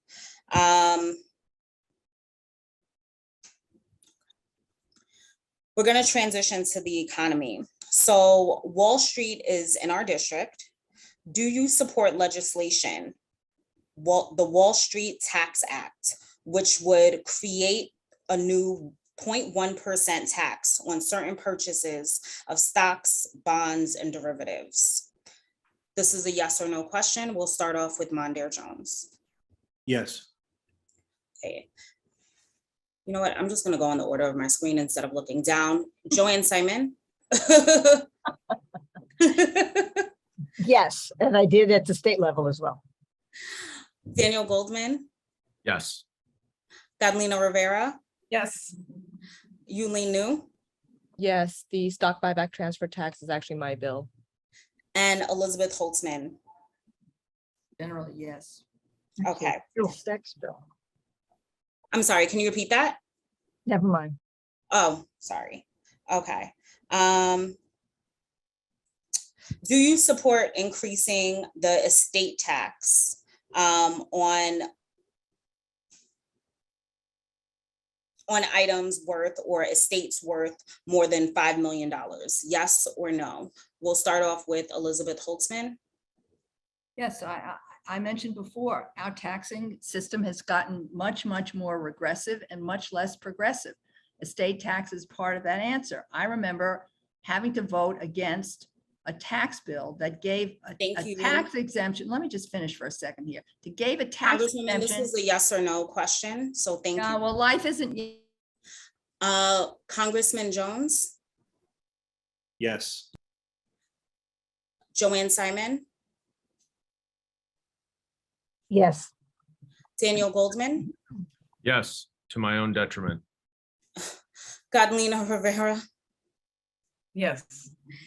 Yuh-Line Niou. Yes. Thank you for that. And now we're going to ask a question where you'll have 1 minute each. If you can please stay to your 1 minute so that then we can wrap this up, that would be great.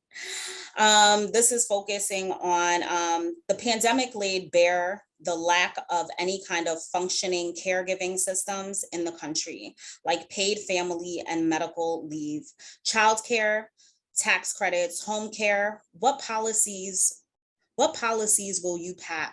Okay, I'm going to reframe this question the way that I want to ask this question because I don't understand. So there's a lot going on in terms of the pandemic, right? that had happened. We need policies, specific measures in terms of policies and allocated funding to ensure that in case something like the pandemic happens again, we're not falling beneath the wayside and struggling, specifically families in need, people who don't have, and people who are struggling. So how will you work to ensure that there are funding, resources, and support for individuals who need it most? So we're going to start off with Yuh-Line Niou. If you could answer the question in 1 minute, then we're going to go to Carlina Rivera, Dan Goldman, Joanne Simon, Mondaire Jones, and Elizabeth Holtzman. Thank you for that. So obviously, during this pandemic, we got to see that our healthcare is incredibly tied. We had no safety net, and our federal government, our state government, and our city government were not able to help us in the ways that we needed to. And our communities were the ones that came out to help us. We were able to get mutual aid. We were able to do masks and food and all of these different things. But I think what's really needed is to make sure that we are actually being more prescient, more thoughtful in our responses, and thinking forward, right? And I think that our federal government did a couple of things right. One was to give a child tax credit. One to make sure that we actually had, PPP programs and unemployment insurance. We have to make sure that we actually have an extension of the programs that are working right. And then our PPP programs, for example, had a lot of holes in it, right? We needed to make sure that they were going to the community folks that need it the most. And we needed to make sure that we actually were going to be able to expand our own social safety net in that way. It shouldn't have been going into the big banks. It should have been going to our community development financial institutions, which I've worked to expand for a really long time. We have to make sure that we are actually getting the network that we need out. So thank you so much for that question. Thank you, Assemblywoman. Next up, who did I call on next? You called on me. Okay, because I'm saying the order switched now. Because we spotlight. I got you. You're doing great. Thank you so much. So there's a few things you mentioned in there. You mentioned sort of the care economy and caregivers, which I think is really important, but you also mentioned pandemic preparedness, and this is a really tough time for infectious diseases. We have monkeypox surging and COVID still threatens our communities. That's a stark reminder that we have to do more to prepare for pandemics, especially as Black, Latino, lower income, undocumented populations were hardest hit by COVID. And so here in New York, those folks more likely to be the essential workers were the ones exposed to the virus.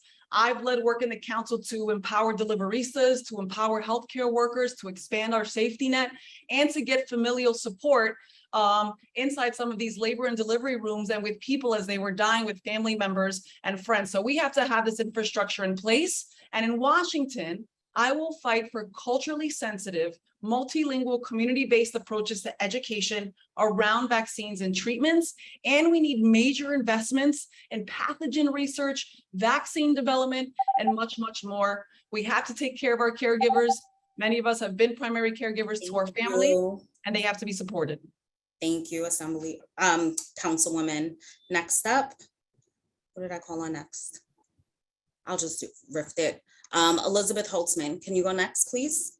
Thank you. You're on mute. I'm gonna ask you to unmute. Sorry. That's okay. Okay, thanks for your patience.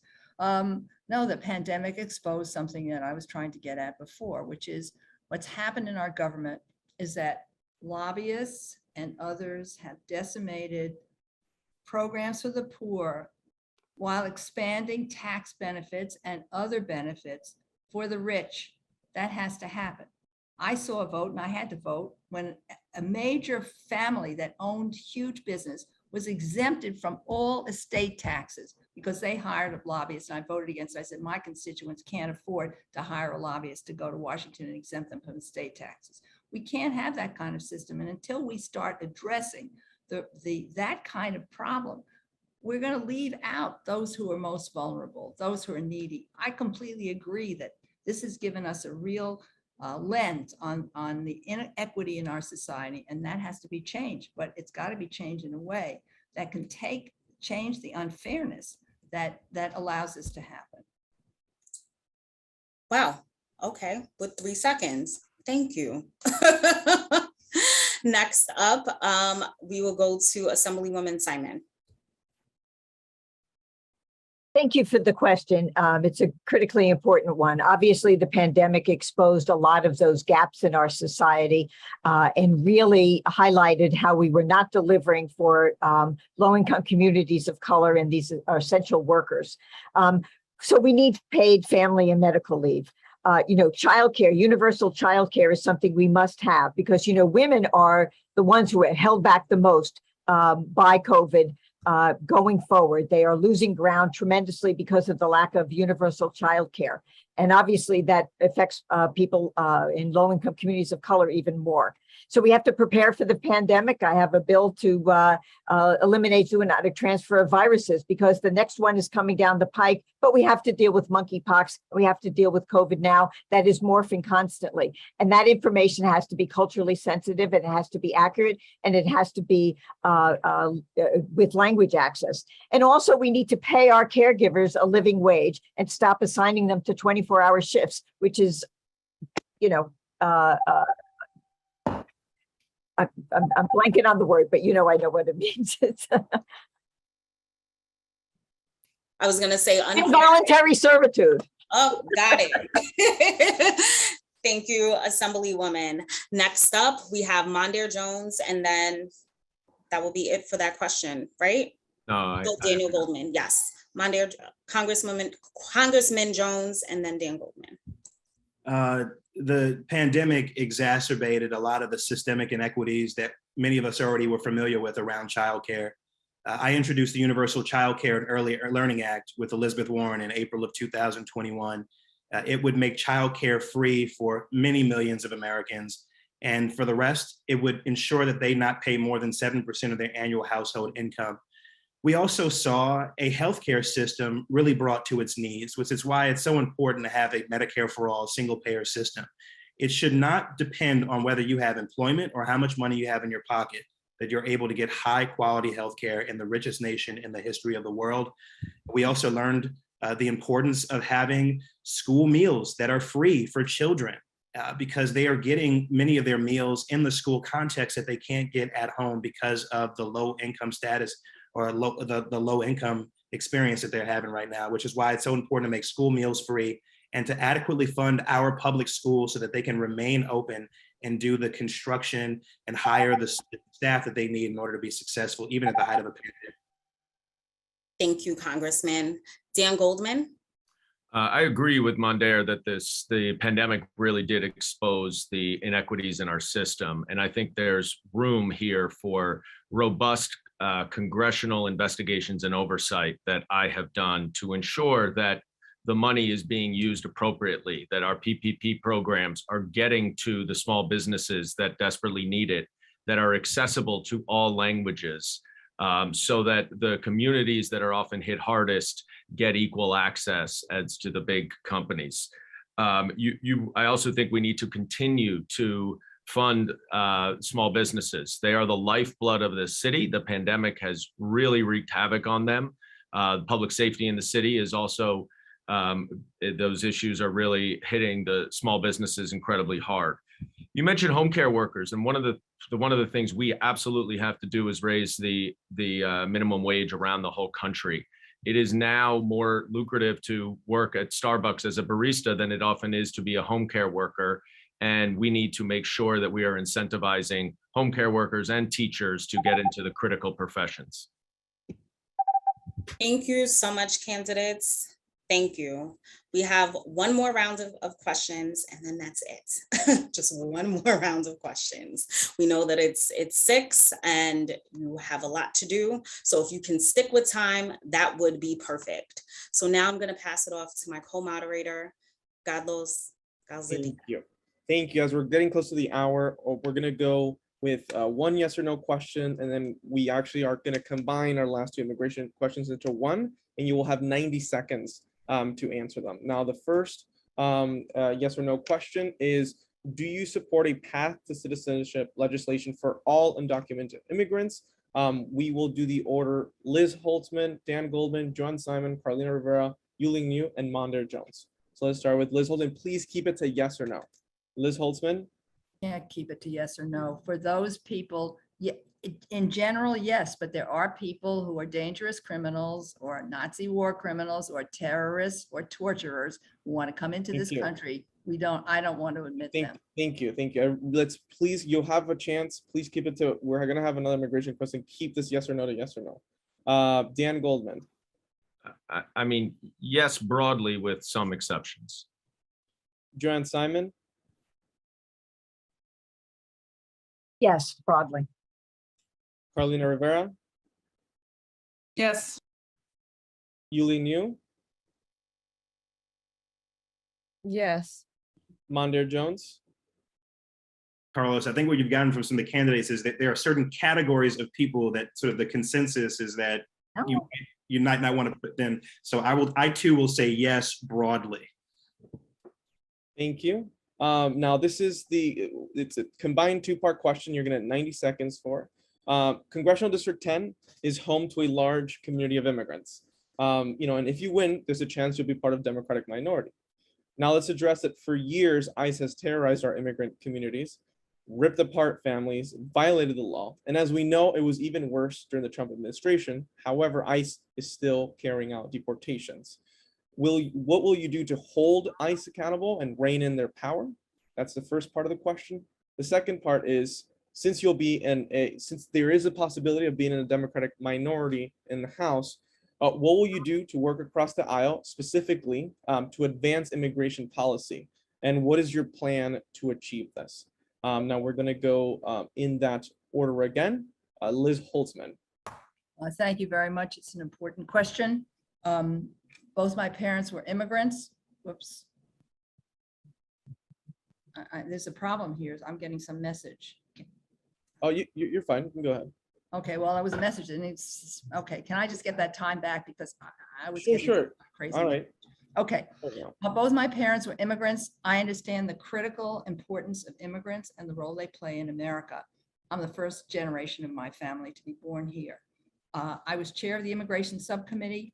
I was dealing with the immigration people who were the enforcers, who were racially profiling people getting off the subway system in Williamsburg when I was there, and we stopped that.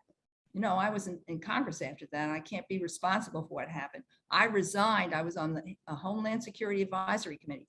I resigned in protest of the policy of separation of children from their parents at the border. That was an outrage. I thought it actually was a ground for impeaching Donald Trump, and still do. In terms of reining in ICE, it's vital.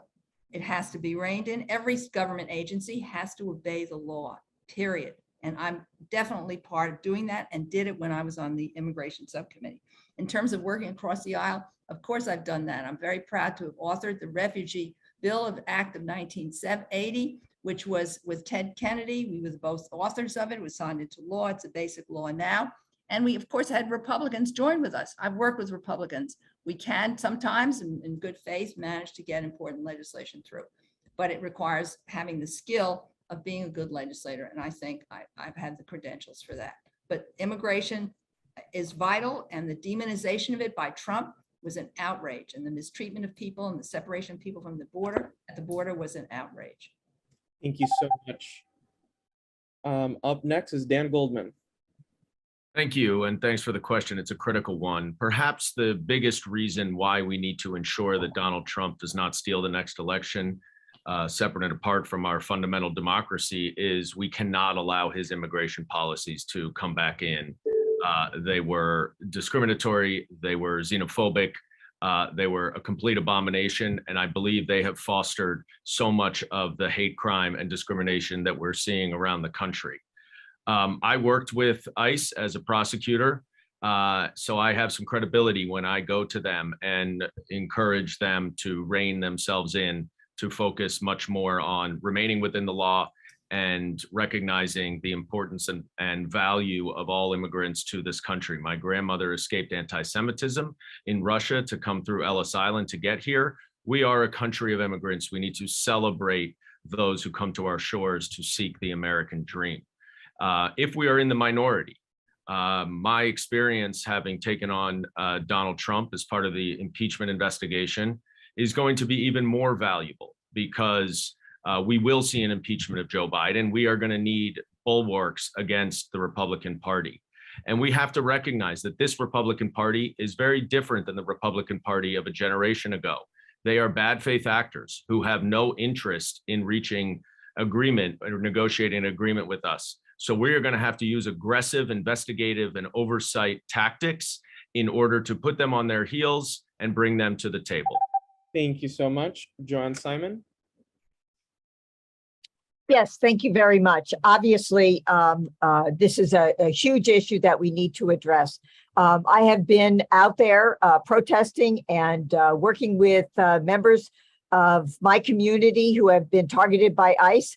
And that is something that is a problem throughout our district. And I couldn't agree more than Donald Trump has been the single worst thing to happen to immigration. I'm the grandchild of immigrants. My mother didn't speak English till she got to school. So I very much understand and have incorporated that immigrant experience to the work that I do. We need to get more congressional oversight, and we need to really push Department of Justice to actually step up to plate and enforce the law. And we need to eliminate, I think, Section 1325 from our immigration law so that people are not criminalized for unauthorized border crossings. That's exactly what's happening with all of our DREAM Act dreamers. And in the state, of course, we pass protections for the dreamers. And they need to be protected, but so does everybody else. Thank you. Thank you so much. Carlina Rivera.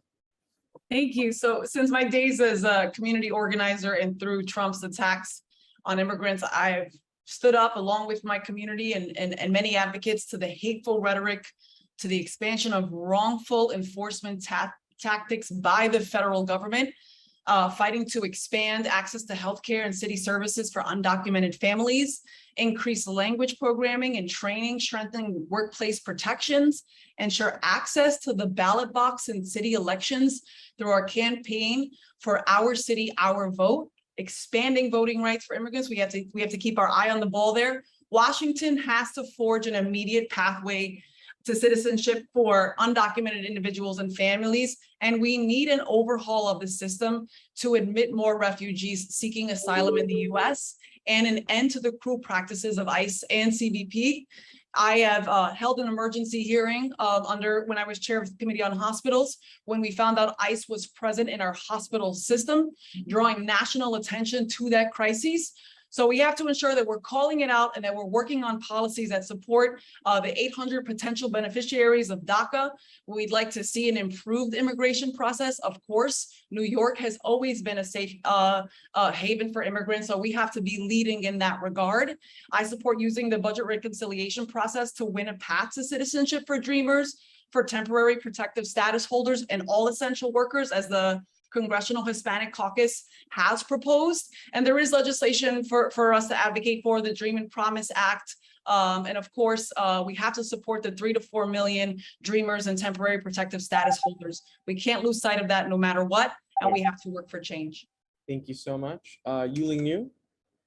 Thank you. I think I might actually be the only immigrant on this panel, but we have almost had immigration deals so many times in our recent past, only to have them really kind of scuttled to special interests and by special interests and extremist Republicans who really vilify migrants, immigrants, and drive inaction in Congress. Not many people know that Asian Americans are actually the fastest growing undocumented population in New York and in this district. And I have been instrumental in passing legislation in Albany to end any New York State cooperation with ICE prosecutions of migrants, trying to get folks to have the safety when they are in the courthouses as well. And that is a point of great personal pride that I, also have, done court watch, et cetera. And I will demand an end to unfair refugee detentions and heartless deportations. I think that we should work to eliminate ICE and embrace our nation's historic role as a haven for immigrants. We also on the state level have passed the DREAM Act and the Green Light Bill, and I think that it's really important that we are able to do that on the federal level as well. I think that right now we are facing, I took a little bit of contention with some of the responses to the original yes or no question, because I think that, I do know that Texas is sending migrants to New York City, and I think using asylum seekers who are fleeing violence, climate change, and persecution as a political ploy is vile and shameful. And I think that New York has always been a city of sanctuary for all of us. Thank you so much. Mondaire Jones. This issue is personal for me. I'm the grandson of a Jamaican immigrant who came to Brooklyn for a better life.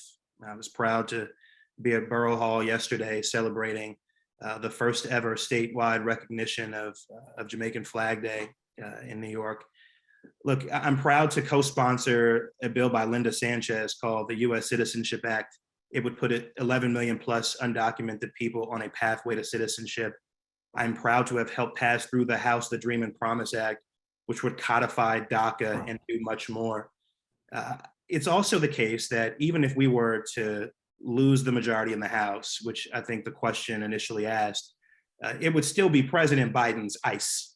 And we know that the president is most powerful in the area of immigration and national security under our constitutional system. I have stood up to ICE and to this administration before. I have helped lead the successful effort to get this administration to end the racist policy called Title 42, which was resulting in the expulsion of people on unsubstantiated bases like public health, which courts were found to not be credible. And I've also, as a member of Congress, helped stop the deportation of my constituent with just hours left, working all through the night with my incredible staff to a place where he had never even been. And so I've got a track record of standing up to this administration when it comes to some of its more problematic immigration policies, even someone who's part of my same party. And I'm not going to stop doing that for the beautifully diverse immigrant communities in New York's 10th. Thank you. Thank you so much. So we have now concluded the question portion of the forum. I want to thank you. Thanks so much, my co-moderator, Malynda, for an excellent job. And thank you to all the local Democrats, county committee members who submitted these questions. There are so many others that we couldn't get to. We will follow up with your campaigns. Now we're going to move into closing statements, and you will have 1 minute, and we're going to go in the order as follows. Dan Goldman, Liz Holtzman, Mondaire Jones, Carlina Rivera, and Joanne Simon. We'll start with Dan Goldman. Thank you very much. And thank you, Carlos and Malynda, for an excellent forum. I'm raising 5 children in this district, and that tells you 2 things. One, I haven't slept very much for the last 17 years. And 2, I am very concerned about the future for my children, about our planet, about our city, and most of all, about our democracy. I was on the ground leading the impeachment investigation against Donald Trump, fighting to protect and defend our democracy from his abuses of power. And those abuses now, after January 6th, while he's continuing to push to overturn our democracy and undermine it, they seem quite quaint, even as they were egregious at the time. And so I have the necessary skills and experience to tackle the biggest existential threat that is blocking our ability to move forward to help our district in so many ways that it needs. And I look forward to representing this district in Washington to ensure that we continue to have a democracy and that we continue to have our fundamental rights. Thank you very much, and I hope to earn your support. Liz Holtzman. Thanks very much. Thanks to the moderators, thanks to the participants, thanks to the panelists. These are very dangerous times, and it's not time for on-the-job training.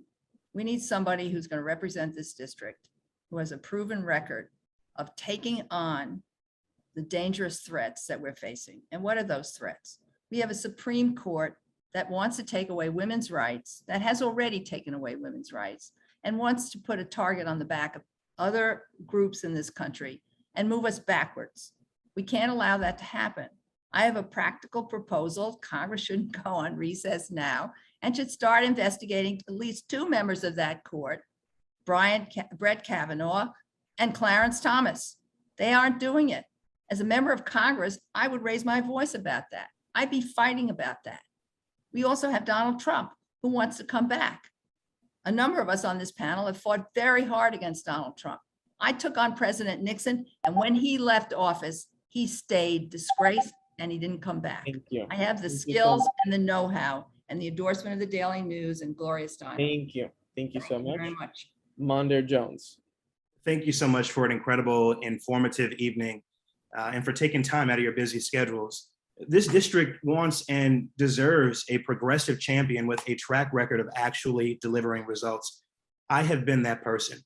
I've helped bring billions of dollars for schools, housing, healthcare, and infrastructure to New York City. And now I'm running to fight to bring as much of that infrastructure money to this district as possible to invest in climate resiliency, including in our environmental justice communities like in Sunset Park and in Red Hook.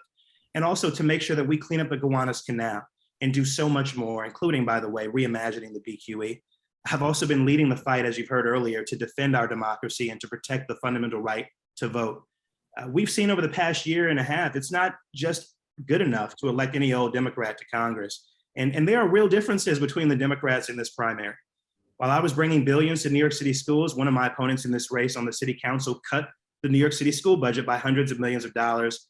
Another one of my opponents, who would become the richest member of the House, supports abortion restrictions and opposes Medicare for all. I'm proud to be endorsed by the Congressional Progressive Caucus, House Speaker Pelosi, 4 labor unions, and several more members of this grassroots coalition. Thank you so much. Carlina Rivera. Am I allowed to respond to false statements that he made or no? This is the closing statements. All right, I just want to be very clear. What he said was not true. I don't believe in any abortion restrictions. I would really ask. I'm not sure you were named, Dan. It's my closing I would like statement. to ask that we keep our closing statements and we can continue, and you have plenty of time on social media to react to any thing you disagreed with in this forum. We're gonna go next to Carlina Rivera. Thank you so much. Don't want to have a man stepping on my lines. So I'm so happy to be here. This was an incredible forum. And I just want everyone to know that I'm a fighter. I'm not brand new to this. I didn't just start learning the issues of the district a couple of days ago. I do not back down when votes are tough or the resistance is fierce. People say New York is a one-party town, but I will tell you every day that we face fear and we face vocal opposition from forces who don't want us to take the evidence-based steps to make communities safer, neighborhoods more affordable, and streetscapes more equitable, or the city more resilient. I'm proud of always doing what is right to protect our communities and never backing down. I'm a workhorse, I deliver. That's why I received support from Congresswoman Nydia Velázquez, Congressman Adriano Espaillat, Brooklyn Borough President Antonio Reynoso, so many of my council colleagues, including Lincoln wrestler Eric Botcher and Alexa Viles, 1199, the healthcare workers, the Transport Workers Union, the New York League of Conservation Voters, Voters for Animal Rights, Stonewall Dems, the Jim Owls Liberal Democratic Club, the 504 Dems that center the disability community in their policymaking, engage, and vote pro-choice. Humbly asking for your support to be the fighter for NY-10. Thank you so much. Yuh-Line. Thank you. Just wanted to say that it has been truly the honor of my life to serve my district for the last 6 years. Together, we've tackled issues our opponents said were too systemic or too big to be addressed, but we did it anyway. And when we fought, we won. We fought together for our rent regulations. Historic rent regulations, brought $1 billion to public housing, passed sexual harassment laws, committed to major climate protections, fought to protect our working families and our small businesses. We passed stronger gun laws and wrote abortion rights into our law. If you send me to DC, I will continue to listen and lead with empathy and show the political courage that it takes to win the big fights ahead. And you will be right there with me. To learn more and to, of course, join our huge people-powered campaign, visit the newfornewyork.com website that we have, NIOU4newyork.com. Just really want to say thank you for all of your support. We are so proud to have the endorsement of the Working Families Party, the Jewish Vote, Muslim Democratic Club of New York, and so many other organizations and Brooklyn supporters, including Indivisible. Thank you. Thank you so much. And to finish off, Joanne Simon. Thank you very much.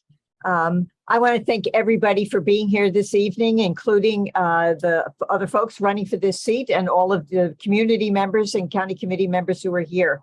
I want to say, number one, I am the candidate in this race who is more deeply embedded in all the neighborhoods in the Brooklyn part of the district, having worked as a community leader in every single neighborhood in this district, and having represented the 52nd Assembly District, which is home to the Gowanus Canal Superfund, and one of the few local elected leaders who ever stood up for the health and safety of our communities in that area.